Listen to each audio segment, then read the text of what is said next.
दोस्तों, आज हम बात करने वाले हैं निमोनिया क्या होता है, क्यों होता है और ये हमारे लंग्स को कैसे इफेक्ट करता है। आज हम इस वीडियो के थ्रू जानेंगे। ठीक है, तो नंबर फर्स्ट पे बात करते हैं निमोनिया है क्या। निमोनिया एक लंग्स इन्फेक्शन होता है जिससे हमारे लंग्स के अंदर छोटे छोटे एयर सैक होते हैं जिसे एल्वोलाई बोला जाता है।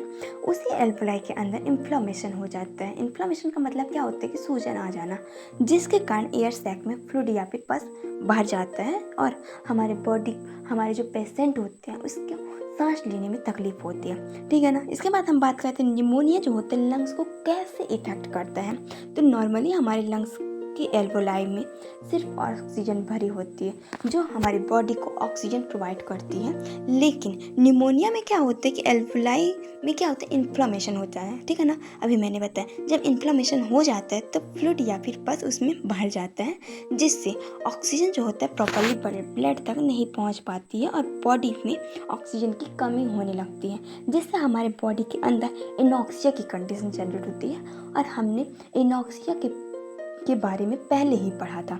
ठीक है ना। इसके पहले की वीडियो आप देख लीजिएगा, उसमें एनॉक्सिया का फुल डिटेल मैंने बताया हुआ है, क्यों होता है, सिम्टम्स क्या होते हैं, प्रिवेंशन क्या होती है, ये सारी चीज़ें मैंने इसके पहले बताया था। इसी कारण से पेशेंट को सांस लेने में तकलीफ और कमजोरी महसूस होती है।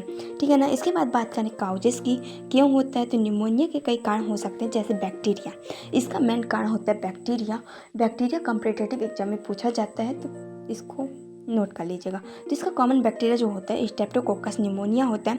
ठीक है। वायरस की बात करें तो जैसे फ्लू वायरस और कोविड के कारण भी हो सकता है, फंजाई के कारण भी होता है और वीक इम्यूनिटी इसका सबसे मेन कारण होता है। इसके बाद बात करते हैं सिम्टम्स की।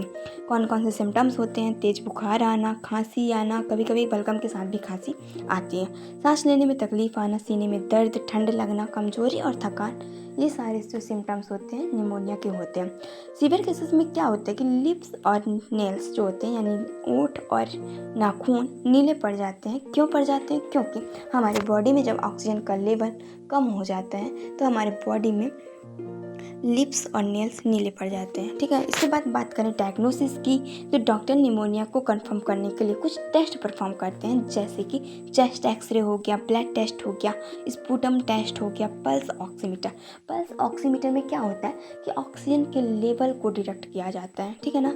इसके बाद हम बात करें ट्रीटमेंट की, तो ट्रीटमेंट काउजेस पर डिपेंड करता है जैसे कि यदि पेशेंट बैक्टीरिया से इन्फेक्टेड है तो उसे एंटीबायोटिक देकर उसे कंट्रोल किया जा सकता है। वायरल निमोनिया है तो सपोर्टिंग केयर दिया जाता है जैसे कि रेस्ट हो गया, ऑक्सीजन थेरेपी कब किया जाता है, सीवियर केसेस में किया जाता है। ठीक है ना। गंभीर केसेस में यानी सीवियर केसेस में क्या होता है कि पेशेंट को हॉस्पिटल में एडमिट भी करना पड़ सकता है। ठीक है ना। इसकी प्रिवेंशन के बारे में बात करें, इससे कौन कौन से बचाव करने चाहिए, तो नंबर फर्स्ट पे है वैक्सीनेशन जरूर करवाना चाहिए। ठीक है ना। नंबर सेकंड पे बात करें हैंड हाइजीन, थर्ड पे बात करें स्मोकिंग अवॉइड करें, हेल्दी डाइट लें और इम्यूनिटी स्ट्रॉन्ग रखें। ठीक है ना। निमोनिया एक सीरियस बीमारी है लेकिन सही समय पर पहचान और इलाज से पूरी तरह ठीक किया जा सकता है। अगर आपको ऐसे सिम्टम्स दिखें तो तुरंत डॉक्टर से कंसल्ट करें। अगर वीडियो हेल्पफुल लगी हो तो वीडियो को लाइक कीजिएगा, चैनल को सब्सक्राइब कीजिएगा और कमेंट में यह बताइए कि नेक्स्ट वीडियो किस टॉपिक से हो। धन्यवाद।